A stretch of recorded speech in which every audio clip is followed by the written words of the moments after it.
ఈ ప్రపంచంలో దేనికి గ్యారంటీ లేదు, దానికి మాత్రమే ఉంది. మరణం తప్పదు. ప్రతి ఒక్కరికి, నీకైనా నాకైనా, మనకంటే ముందు పోయిన వారికైనా మన తరువాత పోయే వారికైనా మరణం తథ్యం. మరణం, death is the only guarantee in this world. దాన్ని మించిన గ్యారంటీ ఏది లేదు. కానీ దానికంటే బెటర్ గ్యారంటీ ఇంకొకటి ఉంది. అదేమిటి అనంటే, మా నాయన తన శరీరాన్ని నాటి 3 దినములైన తర్వాత బయటకు తీసి అంటున్నాడు, మరణమా నీ ముల్లెక్కడా అని.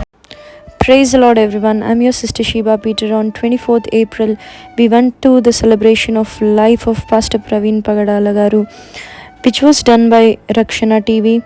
It was really a blessed time and we got to know about his real life story there. I want to thank Rakshana TV for such a wonderful video of Pastor Praveen Pagadala Anna garu. If possible, I want to request Rakshana TV to post the entire video clearly for all of us, because this is not that clear, but I wanted to share with you all his life story. He was really a true man of God. Please do watch and keep sharing.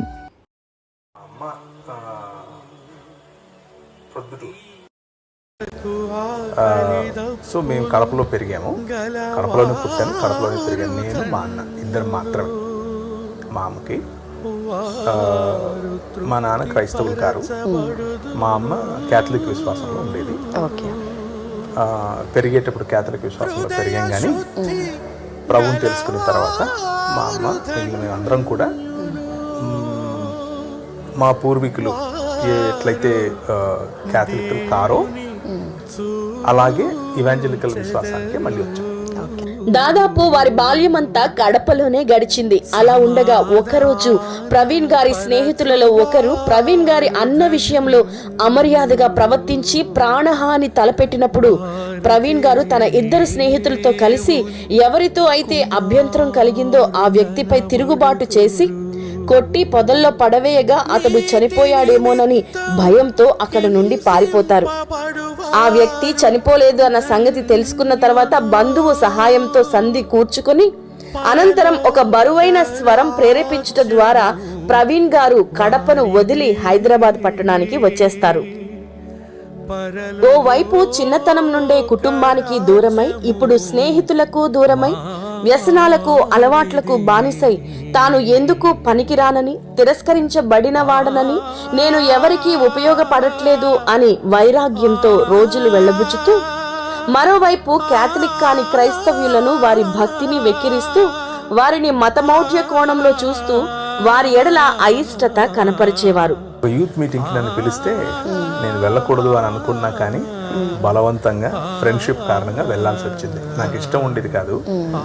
ఈ క్రైస్తవులు, ముఖ్యంగా Catholic కానీ క్రైస్తవులు చేసే పనులను నేను కొంచెం వెక్కిరించేవాడిని.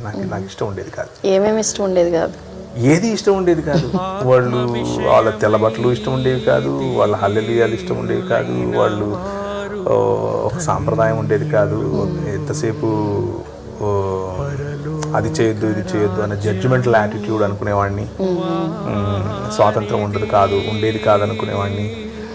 Plus అదొక పెద్ద, దాంట్లోకి వెళ్తే జీవితం అంతా అదేదో ఒక రకమైన మతమౌఢ్యంలో బ్రతకాలి అన్నట్లు ఫీల్ అయ్యేవాడిని. నాకు ఇష్టం ఉండేది కాదు. సో వెళ్ళిన తర్వాత అక్కడ దేవుని వాక్యం నన్ను పట్టుకుంది. నీవు లోకమునకు వెలుగై ఉన్నావు అన్న మాట నన్ను పట్టుకుంది. అప్పుడు నేను నా జీవితాన్ని యేసు ప్రభువుని అనుసరించాలి, ఆయన చూపిన మార్గంలోనే నడవాలి అన్న నిర్ణయంతో నేను యేసును వెలుస్తున్నాను. క్రీస్తును స్వరక్షకునిగా అంగీకరించిన తరువాత కూడా మత మౌఢ్యం ఆయనను విడిచిపెట్టలేదు.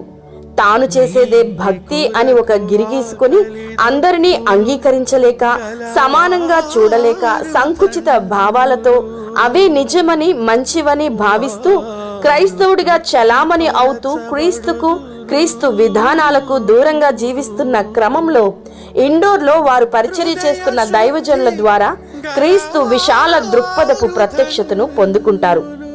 ఇక అప్పటి నుండి ఆయన జీవితం అద్భుతంగా విశిష్టంగా రూపాంతరం చెందడం ప్రారంభమైంది. మతమౌఢ్యం, కులగజ్జి వీటికి అతీతంగా, అంటే కులాలకు, మతాలకు, జాతులకు, భాషలకు, సంస్కృతులకు అతీతంగా మనిషిని చూడాలని, అదే అసలైన మానవత్వమని, క్రీస్తు తత్వమని పరిశుద్ధాత్ముని చేత బోధించబడ్డారు.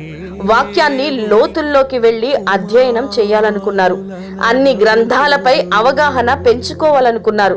ఎదుటి మనిషిని మనిషిగా చూసే నిఖార్సైన మనిషిగా బ్రతకాలనుకున్నారు ప్రవీణ్ పగడాల గారు.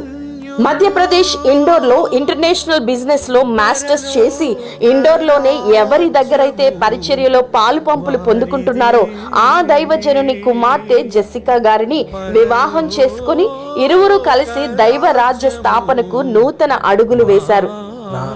ఇప్పుడు నేను చేస్తున్నది ఏదైనా సరే, నేను బయటకు ఏదైతే కనిపిస్తుందో అది నేను నా భార్య కలిసి చేసే పరిచర్యలో బహుశా ఒక 10% కూడా ఉండకపోవచ్చు.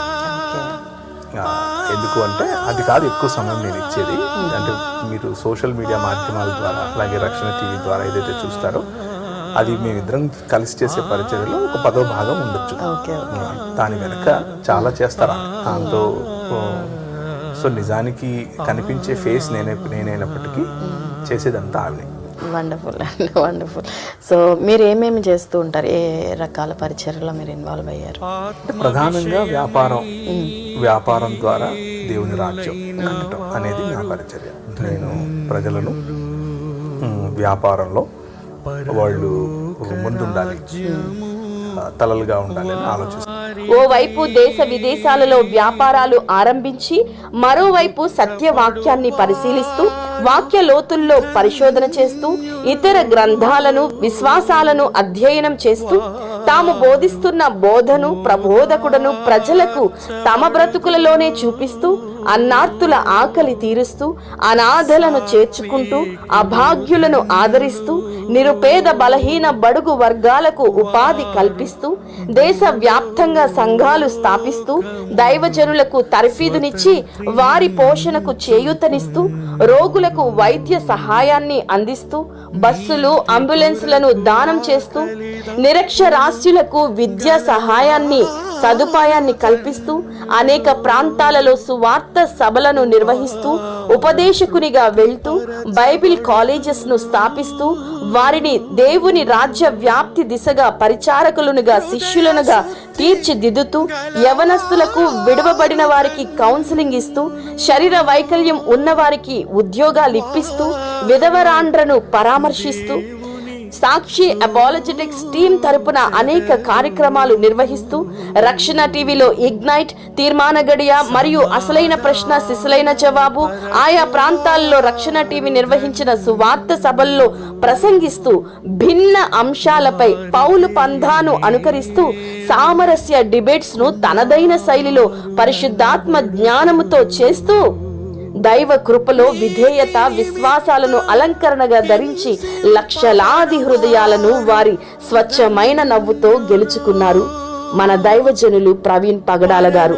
క్రీస్తును తన జీవితంలోకి ఆహ్వానించక మునుపు ద్వేషంతో, వ్యసనాలతో, అలవాట్లకు బానిసైపోయిన వాడు, పగతో రగిలిపోతూ, పిరికితనంతో, అపరాధ భావముతో, నూన్యత స్వభావముతో మదన పడిపోతూ సంకెళ్ల చేత ఉన్నవాడు క్రీస్తును అంగీకరించిన తర్వాత క్రీస్తుకు, క్రీస్తు రాజ్య వ్యాప్తికి బానిసైపోయాడు. క్రీస్తు ప్రేమతో మమేకమైపోయాడు. అచంచలమైన ధైర్య సాహసాలను కూడగట్టుకొని మరణానికి సైతం భయపడకుండా రోషముతో క్రీస్తు కోసం నిలువబడ్డాడు. ప్రవీణ్ కుమార్ పగడాల ఉన్నత వాక్యం క్రైస్తవ లోకానికి దేవుడిచ్చిన విలువైన పగడం. బహుభాషా కోవిదుడు, బహుముఖ ప్రజ్ఞాశీలుడు, నిరంతర విద్యార్థి, తత్వవేత్త, వేదాంతి, పేదల పెన్నిధి, అన్నదాత, ఓ గొప్ప రచయిత, సాటిలేని ధీటైన వక్త, అలుపెరుగని సువార్త యోధుడు, విజ్ఞానం, విజ్ఞత, వివేకం, విశ్వాసం, క్రమశిక్షణ, నిబద్ధత, క్రైస్తవ హుందాతనం ఆయన సొంతం. ఆయన అలుపెరుగని శ్రామికుడు, నిజమైన సిలువ సైనికుడు. ఆ సైనికుడు 2025వ సంవత్సరం మార్చి 24వ తేదీన సరిగ్గా నెల క్రితము పరిచర్యకు ప్రయాణమై వెళ్తుండగా శ్రమల గుండా ప్రభు దగ్గరకు హతసాక్షిగా వెళ్లిపోయాడు. తాను చనిపోయి కూడా సువార్తను కోటాను కోట్ల మందికి విస్తరింపచేస్తున్న అమర సువార్తికుడు, ఆధునిక మిషనరీ, సంఘ సంస్కర్త మన ప్రవీణ్ కుమార్ పగడాల. తాను జీవించినంత కాలం తన జీవితంలో తను లేడు. తను మరణించిన సమయంలో తన ఆర్తనాదాల్లోనూ తను లేడు. తన మరణానంతరం సైతం రగిలిన సువార్త సంస్కరణలోనూ సంఘ ప్రక్షాళనలోనూ తాను లేడు. అడుగడుగున తన రాజైన క్రీస్తునే లోకానికి చూపించాడు. ప్రతి రంగంలో, పార్లమెంటులో సైతము క్రైస్తవుడు ఉండాలని విప్లవాత్మక జ్ఞాపికగా చరిత్రలో నిలిచిపోయాడు. ఆయన మరణం కాదు, అది గొప్ప విజయం, సువార్త ప్రభంజనం. క్రైస్తవులందరిలో ఐక్యతను పెంచింది ఆయన మరణం. ప్రాంతాలకు, విశ్వాసాలకు, సిద్ధాంతాలకు, సంస్థలకు, మతాలకు, కులాలకు, సుపరిచితులకు, అపరిచితులకు గొప్ప స్ఫూర్తిని నింపింది ఆయన మరణం. దేవుని విశ్వసనీయత, దైవజనుని విధేయత, దేవుని కొండంత కృప, దైవజనుని ఆవగింజంత విశ్వాసం ప్రవీణ్ పగడాల గారి జీవన్ మరణములు. పాపపు ఏలుబడిలో ఏ ప్రసంగికుడు పరలోకాన్ని గురించి ధైర్యముగా ప్రసంగించలేడన్న సంగతి ప్రపంచం మర్చిపోయిందేమో. ప్రవీణ్ గారి జీవితాన్ని బట్టి, మరణాన్ని బట్టి, మరణానంతరం వారి ద్వారా రగిలించబడిన ఈ ఐక్య జ్వాలను బట్టి, ఈ మంటను బట్టి సమస్త మహిమ, ఘనత, ప్రభావములు దేవునికే కలుగునుగాక. వారి మట్టుకైతే బ్రతుకుట క్రీస్తే, చావైతే లాభమే. మరి మన మట్టుకైతే ఆలోచన చేద్దామా?